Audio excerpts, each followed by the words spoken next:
ಈ ಸೇರಿರುವಂತಹ ಎಲ್ಲ ಜನತಾದಳ ಪಕ್ಷದ ಕಾರ್ಯಕರ್ತರು, ಮುಖಂಡರು, ಮಹಿಳಾ ಘಟಕದಿಂದ ಇವತ್ತು ಮಹಿಳೆಯರು, ಹೆಣ್ಮಕ್ಳು ಕೂಡ ಇವತ್ತು ಆಗಮಿಸಿದ್ದಾರೆ. ಬಹುಶಃ ಅಪ್ಪಯ್ಯನವರ ಒಂದು ಅಗಲಿಕೆ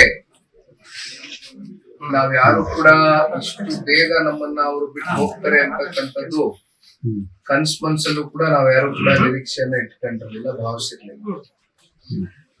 ನಮಗೆ ಸುದ್ದಿ ಕೇಳಿದಾಗ ಅವ್ರನ್ನ ಯಾವಾಗ ನಾವು ಹತ್ತಿರದಿಂದ ಭೇಟಿಯಾದಾಗಲೂ ಕೂಡ ಅವರ ಮುಖದಲ್ಲಿ ಒಂದು ಚೈತನ್ಯದ ರೀತಿ ಬಹಳ ಉತ್ಸಾಹಕತೆಯಿಂದ ಇರೋದು.